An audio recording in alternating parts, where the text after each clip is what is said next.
What if the conversations we've been told to avoid are the ones we need the most? What if we have become so afraid of offending people that we've stopped asking better questions? Because growth doesn't come from staying comfortable. It comes from questioning assumptions, challenging ideas, and being willing to hear perspectives that aren't your own. Some conversations will make you uncomfortable. Some will challenge what you believe. Some might even change your mind. Listen, we're not here to tell you what to think.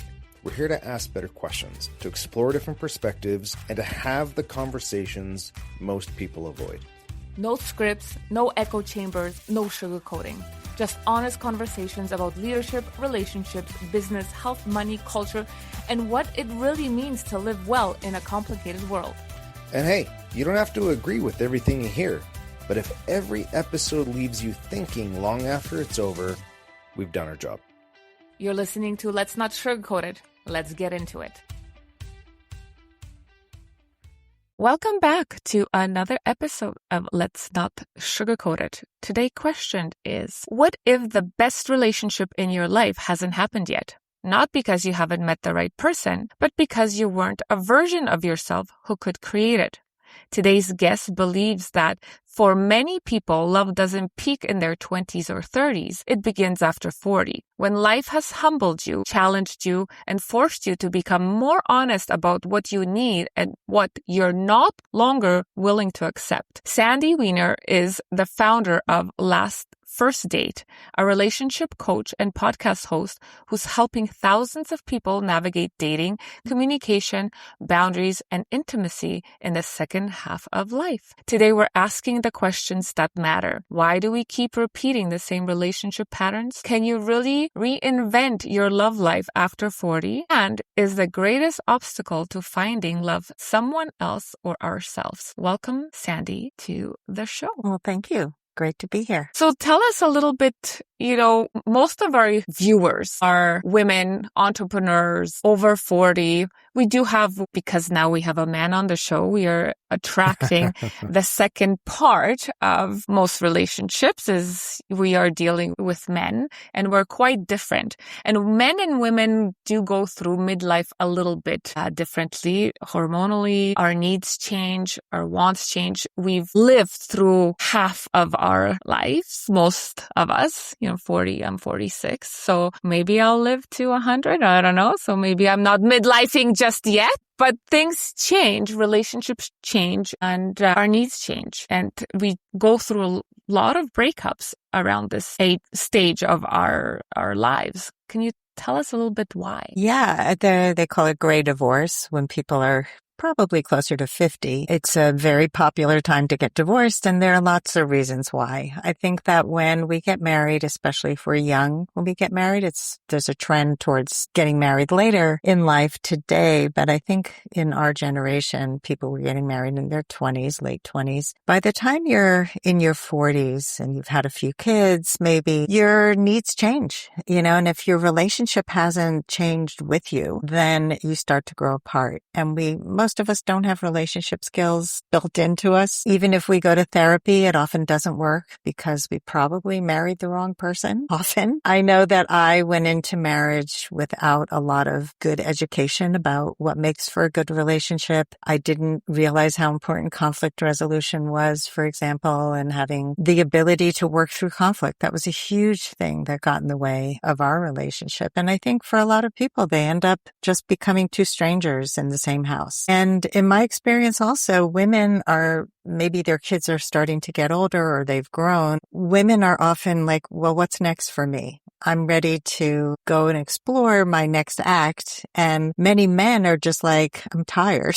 I've been working my whole life and now I'm sort of amping down instead of amping up. So we're going in separate directions. And I think that's a big part of the divide in my experience. That's interesting. I've not heard of that kind of like in that context before. We talk a lot about people growing apart for, different like needs changing. Maybe just one person is on a growth and development path. They're, learning more about themselves where the other person isn't, but not in the woman kind of entering into as you put it, a second act where they're wanting to amp up and the man's moving into a different act where they're amping down. And so I guess in those situations, are they Like, is that usually it? Like, is that the sign and the signal? And it's like, oh, okay, this is why we need to kind of separate? Or is there a way to kind of, harmonize that situation before, I guess, it turns into some form of tension and conflict that results in the relationship ending? Well, it's complex when relationships end. It's certainly not one thing. It's many things. It's many small things that don't get resolved. And then all of a sudden it's a big thing and you're like, where did that come from? And I think that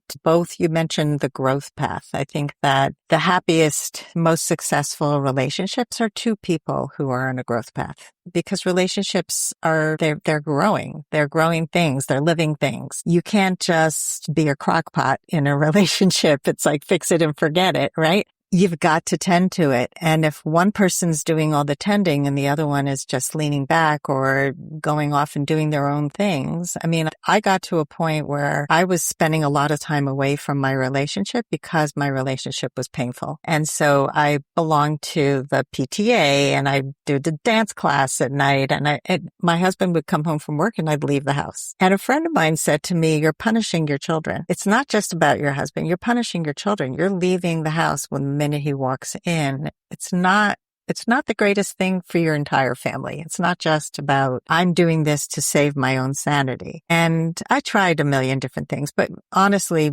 this started happening from almost the beginning. And I stayed 23 years because I don't give up quickly on things. I also didn't know what a true red flag was. And I think that we need to identify what is a red flag that can be worked on. Maybe it's an opportunity for growth. And what's a red flag that is actually a sign that your relationship is in big trouble? And I think conflict styles, for example, somebody who has a growth mindset is going to be open to learning how to resolve conflict. They're going to get less defensive. They're going to stay in the room instead of walking away. They're going to learn how to self-soothe. They're going to learn how to communicate more effectively, because the relationship matters, not just self-protection, not just I'm going to just go into my old style of how do I deal with hard things, is to retreat, shut down, yell, whatever the pattern is. It's important to look at these things because they don't just show up in our relationships with our spouse. They show up in all of our relationships. Anything that's important in our lives, it shows up with our kids, shows up with friends, And so I think that it's a lot of small things, but a lot of times relationships get stronger when kids leave the house, when there's an empty nest, because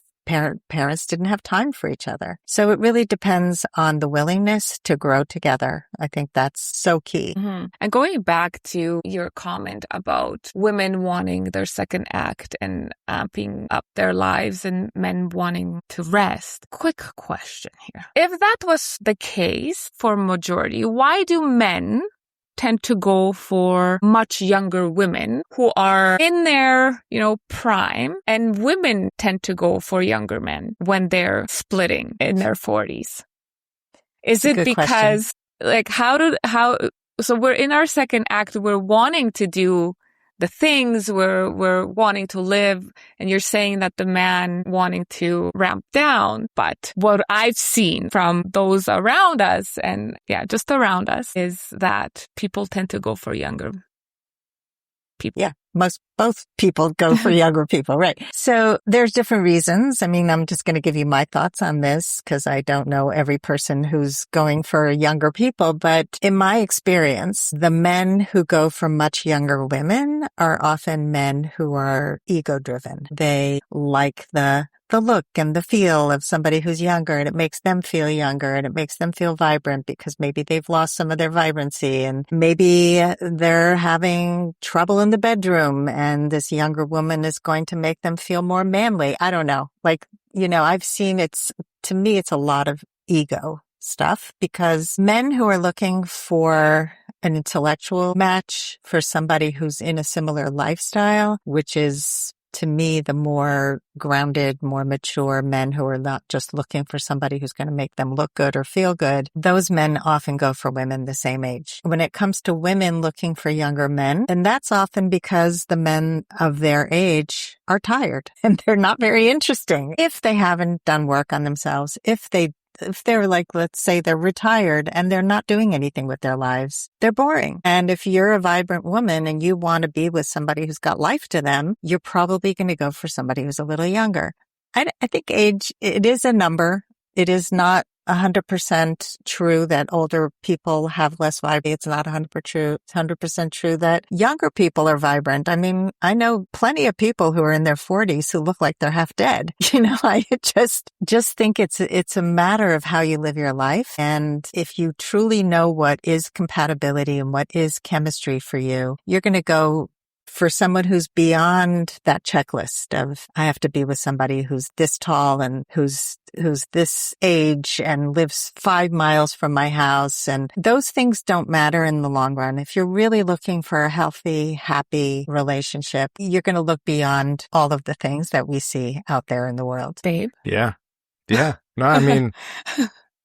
Male perspective, he's like... I definitely think that ego and just not having, probably maybe on both ends, I think, but maybe more common for men, I can only speak on behalf of men, is you can be in your 40s, but still be kind of like emotionally immature. And so when you have that emotional immaturity, you don't have a good sense of like who you are and what makes you you. And because of that, then you're just going out and looking for somebody who's going to make you feel good about yourself, which is just going to get you into a situation likely down the road where you're just going to be unhappy at some point, because once the novelty of any new relationship wears off, you're left with having to deal with yourself still, right? That distraction is no longer there. And so, yeah, I think even if a relationship, long-term relationship doesn't work out and you find yourself, in your 40s or later in life, it's really important to, I guess, kind of do, as we like to say, like the work, but focus on how do I better myself so that this way I find another relationship, regardless of age, that's really going to,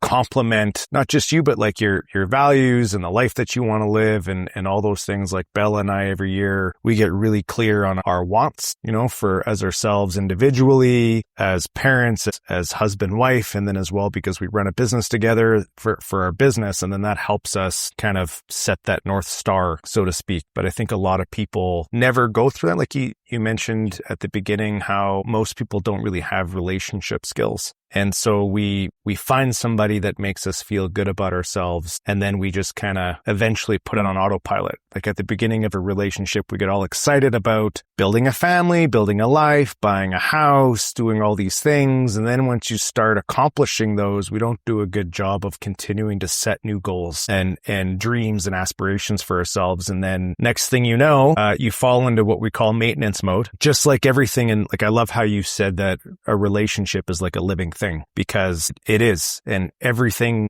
in nature is either growing or dying. And so the reality is that when you're in maintenance mode, you're just prolonging what the inevitable piece, which is going to be kind of that eventual decay of the relationship, that lack of connection and stuff like that, because you're focusing on your career, or you're wanting to, just, I guess, avoid the fact that that's where you are. And it's uncomfortable at some point to go, hey, I'm unhappy. Because usually when you say I'm unhappy, the other person immediately thinks, oh, you're unhappy, with me and all the things that I do, whether it's you're in a more traditional style relationship where it's one partner's kind of the breadwinner and the other partner's the home taker, or a newer kind of way of looking at relationships where everybody's, working, but then that resentment builds. And so, it's important to talk and communicate. Water the relationship throughout the years and tend to it. Grass isn't greener always, on the other side. It's how you water your lawn and how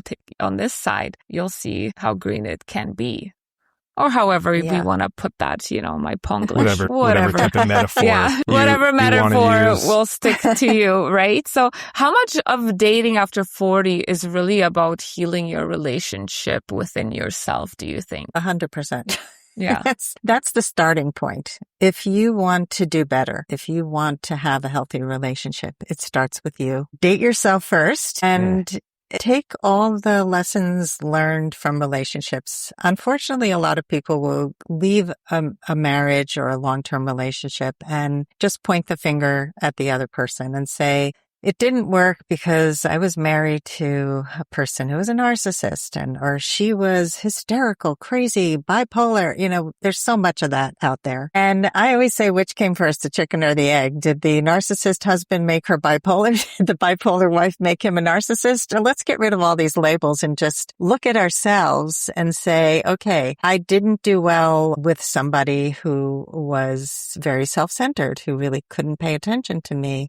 The next relationship, or I did it. I did too much in the relationship. I overperformed. I overproduced because they weren't putting in enough. So I did too much. And then I got resentful. You mentioned resentmently. And that builds when you're not communicating clearly, when you're not setting limits, when you're not doing all the things that really help a relationship. So I would suggest if somebody goes on a date, not to say, why did your relationship end or whose fault was it? People love to say, were you the one who ended it? It's irrelevant. If you ended it or they ended it, it doesn't mean anything. What means something is what did you learn from it? What did you learn from your last relationship? Or you might ask, is there something that was missing in the last relationship that you're hoping to find now? And often people will be able to answer that, that sometimes they'll say nothing, because they really are totally clueless. Sometimes they'll say, I'm looking for somebody who I don't have to walk on eggshells with. Okay, so how's your communication style? Let me know. I want to know. Are you direct? Do you keep things in? And you find those things out over time. Yeah, and there's also a way to ask if you want. If your ex was here with us on a date, what would they say was the reason the relationship ended? And would you agree with them? So you're kind of asking the question in a sort of sideways way where you want to see if they really have any awareness as to what their part was and whether their ex saw things differently from the way you saw it. So when I work with a client, we start with a lot of assessments. We do a long discovery process of what are the patterns that happened in past relationships? What have you repeated? What values are important to you? And are you paying attention to them? What are your must-haves, your deal breakers? Do you even know what they are? Are you completely off on that? And we take that and we take their attachment style and we take how they beat themselves up, like all the things that are important in your personality. And we start the healing, So if they have regrets about, I wish I spoke up more in the past, or I have trouble trusting. Well, tell me more about that. I trusted this person and they betrayed me. Well, let's back up a little bit. Why did you trust them? What made you trust them? And often we trust people without any kind of time that goes by, without seeing who they really are. And we just trust blindly. People sleep with each other too quickly so that they can't think straight. So we look at the patterns and then we just work on the areas of growth. And it's amazing the relationships that happen later in life because you have that awareness, because you've done the work. Yeah, the dating yourself piece, as you put it, is important, because otherwise you can find yourself from leaving one relationship that maybe was toxic for certain reasons. And then if all you do is look at that and go, I need to find myself the opposite of that. And then you find the opposite of that, you could find yourself in another relationship that's toxic in a different way, because, you've gone from, a man or a woman who's, maybe very, very, direct and aggressive and so on. And you're like, okay, that was not for me. And then you end up with someone who is the opposite, and they're not what you're looking for either. And then either way, you're not happy because you haven't really looked inward to say, okay, I need to get to know myself first. And not only are the parts of myself that I like, but what are the parts of myself that I don't like that I need to work on, so that I can attract that right person. Yeah. So I was talking to a client this morning who went from never having her needs met in relationships, both with her husband and with a partner after that she was with for a long time. And of course, tracing it back to childhood, there are patterns that get repeated because it wasn't safe for her to express needs in childhood. So she suppressed a lot. And she did the work, found a new partner, and something came up, and that was a raw spot for her where her needs were not met, but he's going through a hard time. Now, this guy has shown her that he is securely attached, that he is a great communicator. He can handle conflict. She brings something up. He accepts it. He doesn't fight her. But these things are going to keep coming up. It's how we deal with them. So one of the things I like to help people with is to interrogate the truth of your thoughts. So we we look at, is this really true? Is it true that because he didn't answer my text in a few hours, which is totally not like him, that he doesn't care about me, that he's seeing somebody else, that, that he's going to dump me? Whatever your story is that you start to spin, is this true? Now, you might think it's true in the moment, but ask yourself again, is this without a doubt true? This is the Byron Katie method that I just love because it's so simple. So without a doubt, no, I can't say that it's 100% true. Okay, so who do you become when you believe that thought? Well, I become an anxious mess and I spin stories in my head. Okay, who would you be without that thought? Oh, I'd be really calm, really secure. I'd be able to speak up. I'd be able to talk about these things. Okay, now I can breathe again and now I can have this conversation. So learning how to process our emotions, learning how to do things differently. It's not just about finding the right partner. It's about being the right partner.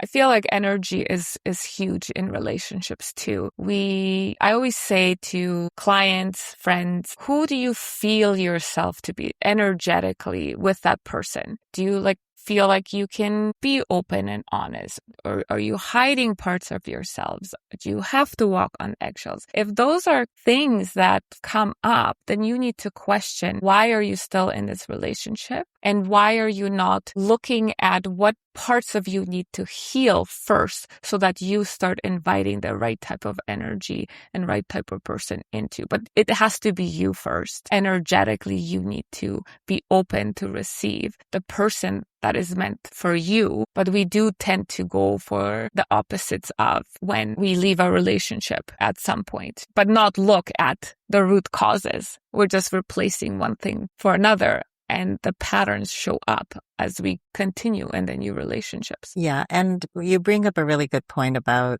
checking in with yourself. What part of you is accessed in this relationship? What part of you comes out? And how do you feel in your body when you're with that person? When I work with clients, I have them do an assessment after every date. I have them ask themselves these types of questions because what we normally do after a date is we say, it was okay. We had good conversation. They have a nice car. They were good looking. It's stuff that then we're confused. Or they're really nice, but I'm not sure if I should go out with them again. But if you check it with yourself and you say, how did I feel during the date? Was my body tense? Was I relaxed? Did I laugh? Did I feel attractive in their presence? Did they get curious about me? Am I still curious about something with them? I mean, that to me is always the defining question.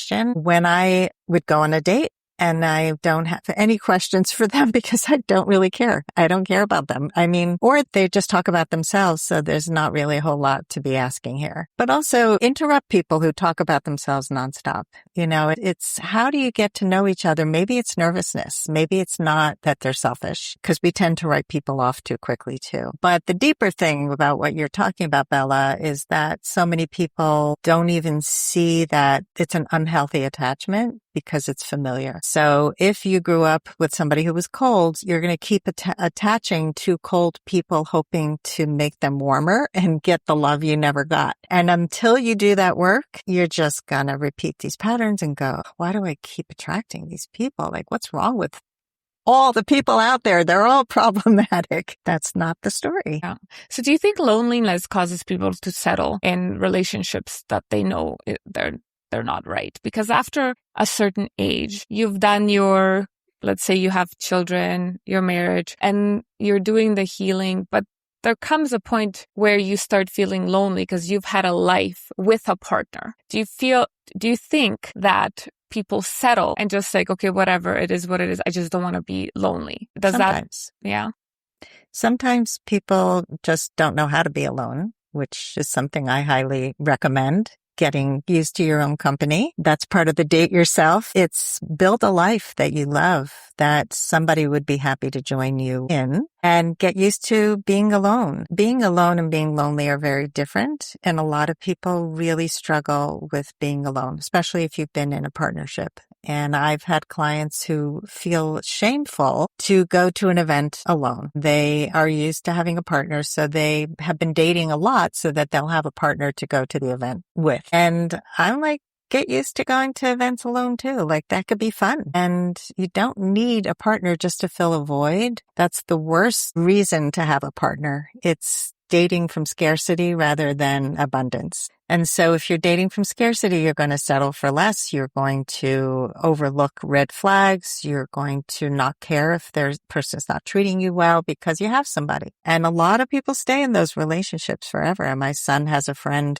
whose father died and his mother got into a relationship really quickly. He's fairly emotionally abusive.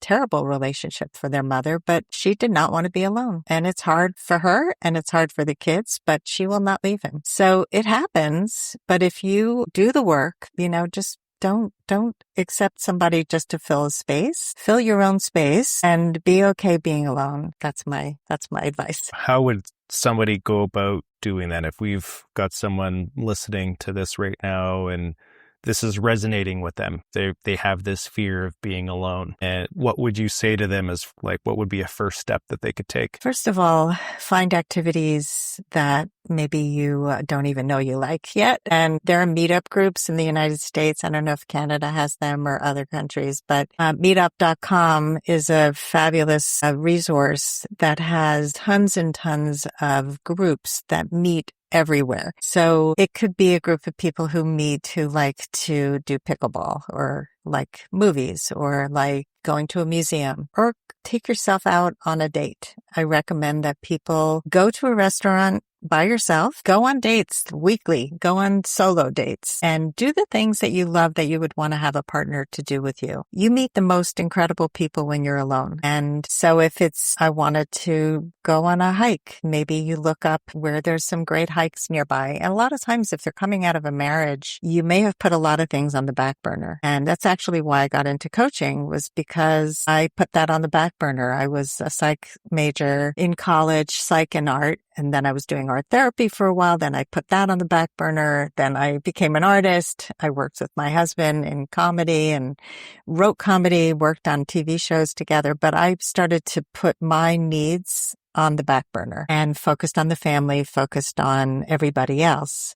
And so coming out, I was like, I love helping people. So I'm going to go back to school and take courses in life coaching. And that became an incredible journey for me. I met people in school doing life coaching certification, and I've met people in online communities. I think that there's so many ways that we can get out and meet people and explore cooking, anything that may be a hobby that you have put off or not even tried. But go, if you're afraid to go to a restaurant by yourself, sit at the bar, have your meal at the bar. It's a little bit less freaky and a little scary, and if you're there to meet people, then don't plug your phone into your ears.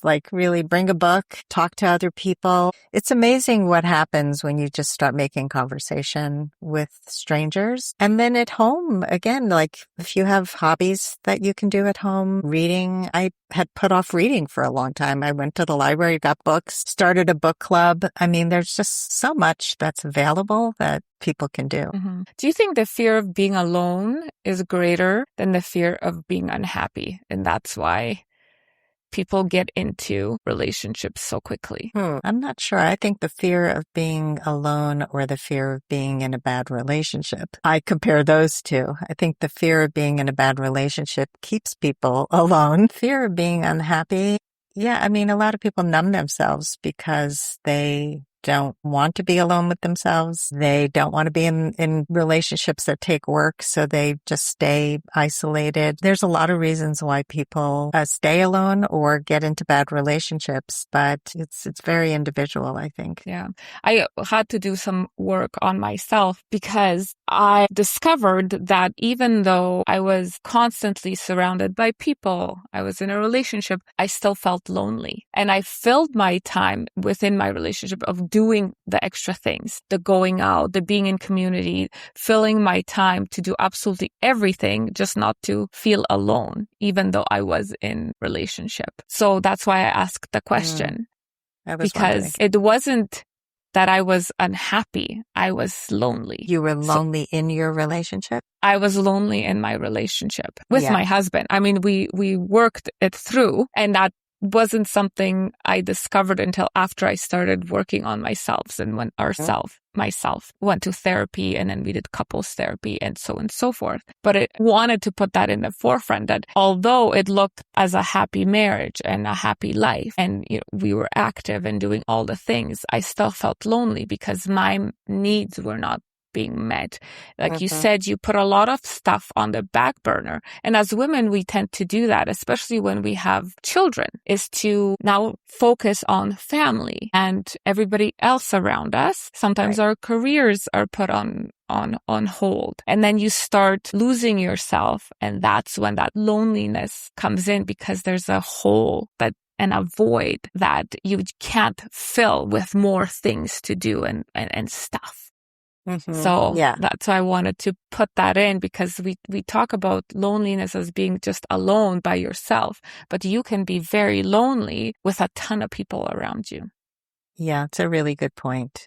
I think that's why, again, pointing back to date yourself first, there's a spiritual component to happiness. It's being able to give yourself joy. It's being able to appreciate your own company, see the good in things. Like I have a friend who was heading off to go to a workshop. She's a printmaker, and she was going to this amazing workshop. It was 6 hours away, and she gets in her car, and her car lights up all the bad, it's bad. You got to go turn around and go home, get the car checked out. So her husband's car was working. Okay. So they get in his car, and he says, I'll go with you on this trip. So it was supposed to be her time alone on this fabulous trip where she was going to get all this incredible knowledge about printmaking. Her husband's car also has problems. They turn around. She's texting me, I'm on my way home again. I don't know what's going to happen. So she called me when she got home. Her husband's car was in the shop. And I said, what do you think is the hidden meaning behind,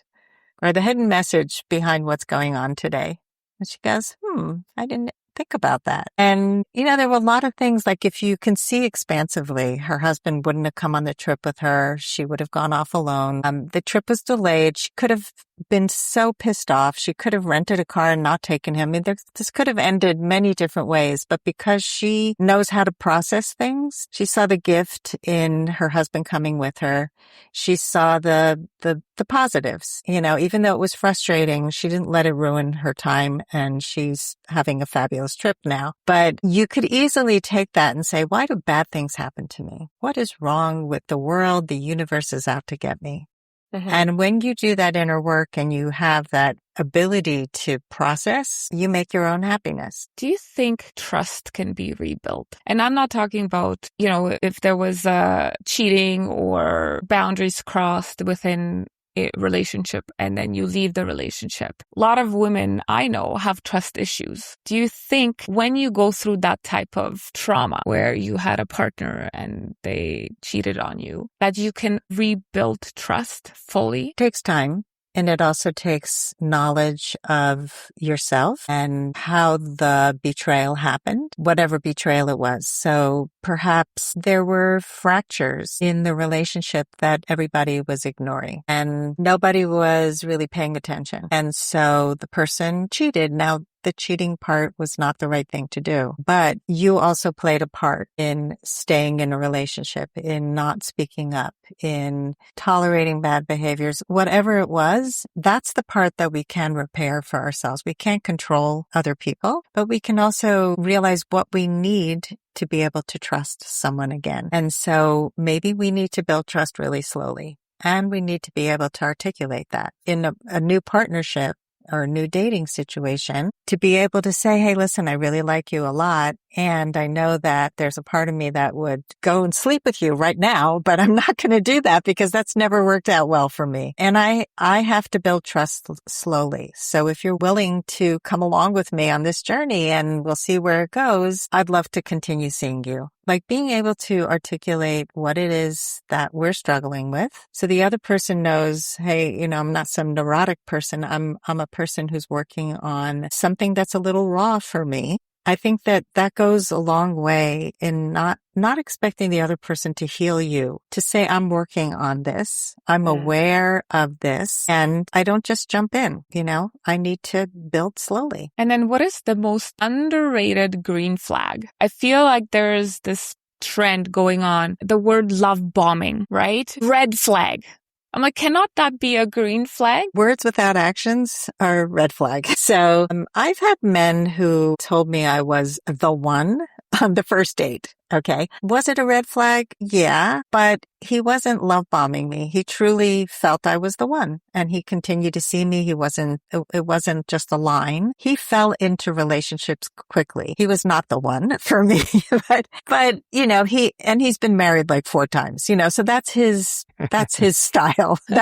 Well, not necessarily. So I've had people on my podcast who've been married multiple times, like 7, 8 times. Like really, people would look at them as a walking red flag. And they had to learn how to not be lonely. That was one of the things that they had to work on, was how do I not be in a relationship and be okay? But it wasn't because they were bad people. It was their attachment style. They liked being in relationships. They had a hard time being alone. And this one person was in a relationship where the guy said, listen, I have a life. I need you to have a life. And we can't just be attached at the hip. Like, you have to have your own separate life.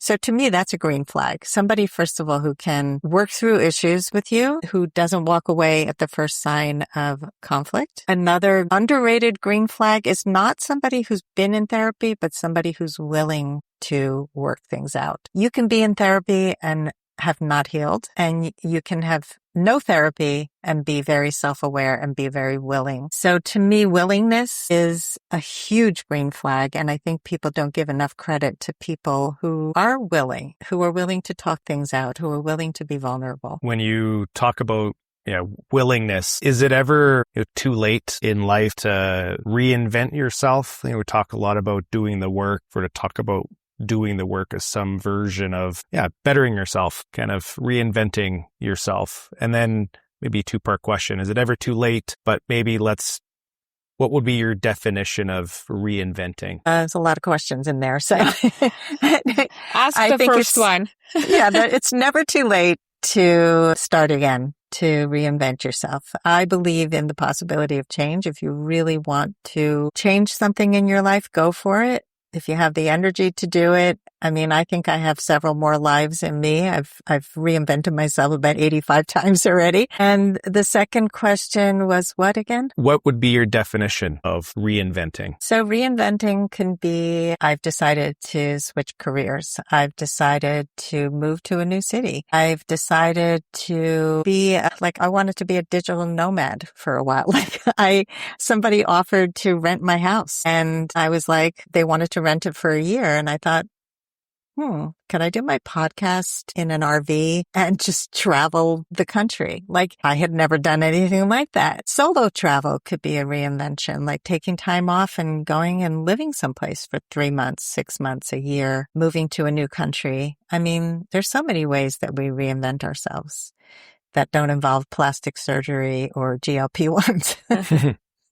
What about from a core belief standpoint? Because I know when we have these conversations sometimes around growth and development, and even when we have conversations with couples around even trust, sometimes there's this sense of there's one camp, I think, where people are like, oh yeah, people can completely go through a transformation where they can adopt kind of new core beliefs, a new identity, shed their past. And then there's another camp that's like, no, people are who they are. They might be able to kind of change, careers, reinvent themselves, whether they're digital nomad or something like that, but they're still generally, who they are.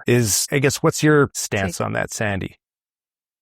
Well, I don't think I'd be a coach if I believe that people can't change, that they have to want to. And it can be hard, really hard. So I'm thinking of one client who grew up in a really awful home. She was in recovery when I met her. So she struggled a lot internally. She had never been in a long-term relationship, especially not a healthy relationship. And she was in her late 60s when she came to me. So some people would say, you're done.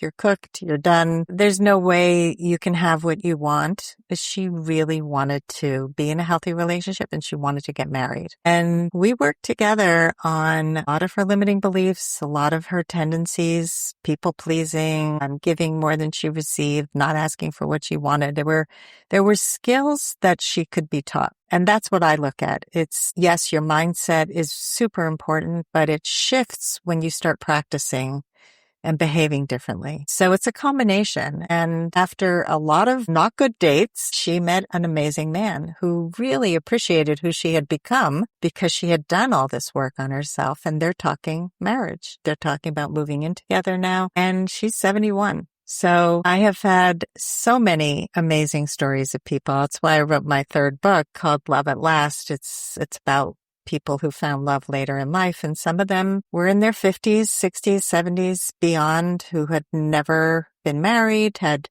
really almost given up on on having healthy relationships. And so it's not just luck. It's doing this inner work. It's changing your mindset. It's practicing new skills and not giving up hope. Just being open to the possibility of somebody being out there. But you do become more discerning when you are more aware. And that narrows the pool of people that you would want to be with. But that's okay, because you don't want to be with people who are not a good fit anymore. You're not going to be lonely when you're alone. You have built this life for yourself. And yes, you want partnership because it is a core need for us to be in community and to be with others and to have intimacy and all of the good things in a good relationship. But if you do this work, I do believe in the possibility of change and growth and having amazing things happen. I feel like the dating scene has changed so much over the last 20 years. I mean, my husband and I have been together for 21 years, and how we met and the pool of people that we had access to is so much smaller than what the access is right now with online dating and the swipe right culture and constantly being tempted to find something better because we have access to that. So we don't focus on that one person because there's that temptation that there is someone else there if this person is not meeting this one particular need. How do you maneuver this dating culture as a coach right now? For people older than, like after 40, they can get on online dating and so on and so forth, but we're just programmed differently than the generations that are coming behind us. I'm worried for my children and my girls on how relationships are being built and how this discard culture, I feel like it is right now. It's like, oh, well, you pissed me off, so next I'll ghost you, all of that. So how do you maneuver your clients through that? Like, how do you weed it out? Yeah, that's a big question. It's a good question. There is the paradox of choice, like you mentioned, having so much choice that you just dispose of everyone. Like, oh, there'll be somebody better coming along. But you know what? When I was in my 20s and I lived in Manhattan and I was part of a community, I had the same paradox of choice. I felt like people were looking over my head at the person behind me all the time. Like we would all kind of congregate, all the single people out on the street. And it was always like, who's blonder, taller, shorter, thinner, whatever. So I think there's always been some level of that. Now it's worse than ever, but it's also because we communicate by text. And so what I help my clients with is, first of all, showing up as your best self. Like, you don't want people to breadcrumb you or ghost you. Behave better. Do better yourself. Communicate better. Get off text as soon as possible. If you have exchanged a few texts with somebody and you want to see if there's any potential, suggest you meet for coffee. Women, stop being passive, waiting for men to do everything. There's so many women who are like, men have to chase me. We're not living in the 1920s. It's like, yes, you don't want to do everything, but give men the green light that it's okay for them to come over and ask you out, get on a call, do the things that we used to do back in the day when we weren't all disposing of each other, and communicate better. Communicate that you care about somebody, that you like them, that you want to get to know them better. It's not saying I want to marry you. It's saying yeah, it would be fun to get together again. I think that people don't even give that. People end a date and they're like, yeah, this was fun. Thank you so much. Are you giving any indication that you like this person enough to see them again? So learning some better skills, having a better profile, putting up things about yourself that are specific, not generic, which is what so many people do, which makes them disposable. But if you put things in your profile that make you stand out, you're going to have a better chance of making better connections. So I think there's a lot we can do. We can't control the entire dating scene, which is a mess, but you also can not only rely on online dating, like go to those restaurants, go to those meetup groups, get out, talk to people. Don't just go out and go to a restaurant with the book up in your face. Like actually talk to people. Go on a bus and talk to the person next to you.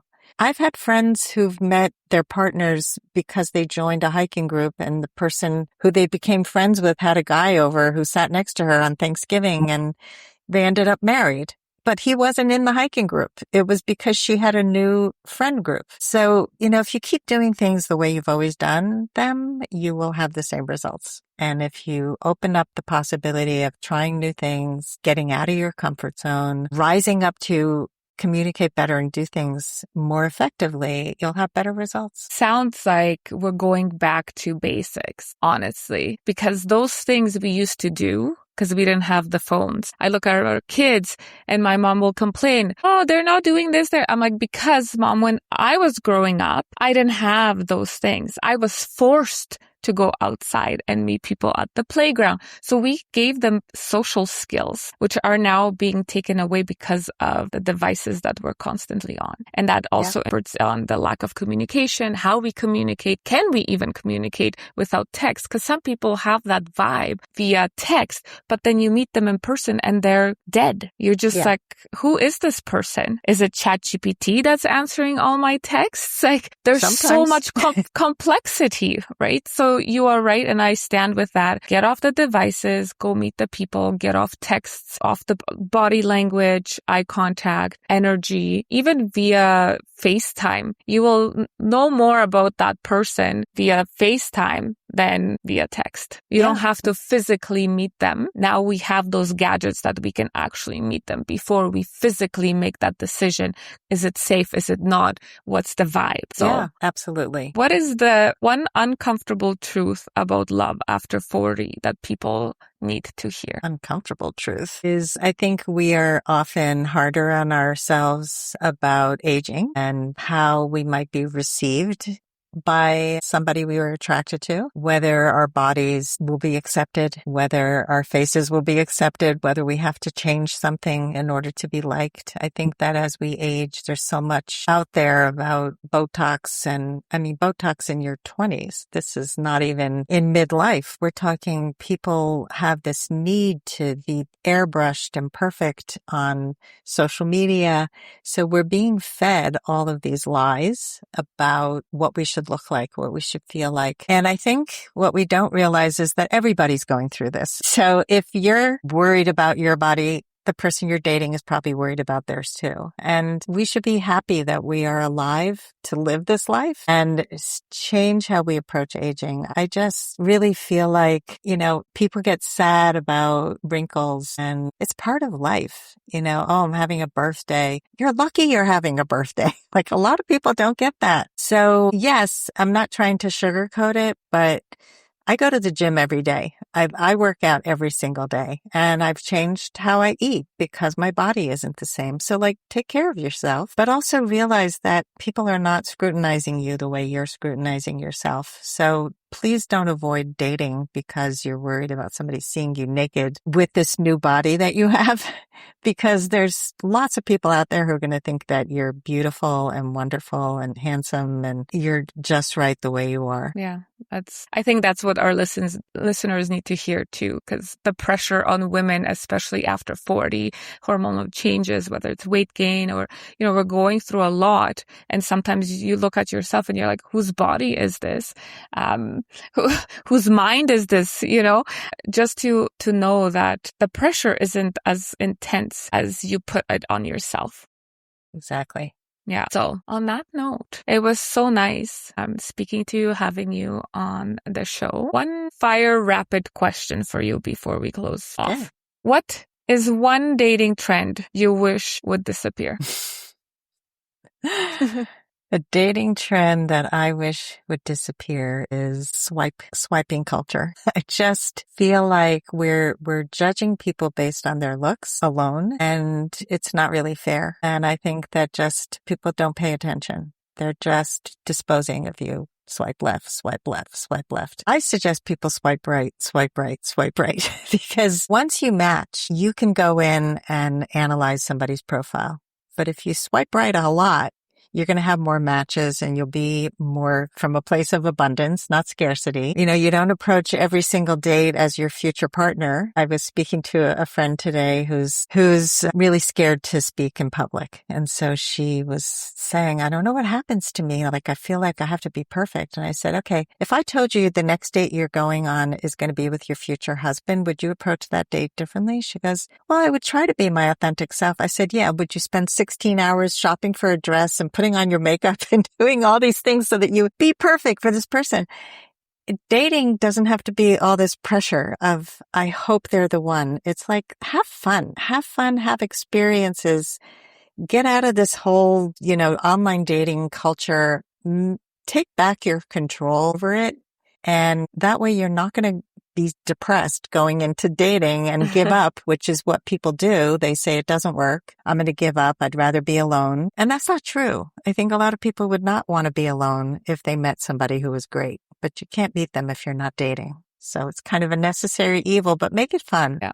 Get out there and have fun. So thank you so much, Sandy, for coming on and sharing your wisdom and having this conversation with us.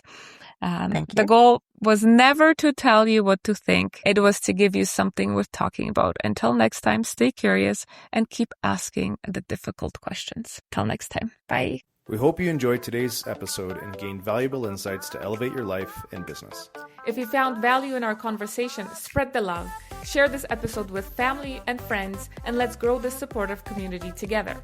And don't forget to like and follow us so we can reach more amazing people just like you. Until next time, remember, let's not sugarcoat it. Keep it real, raw, and unfiltered.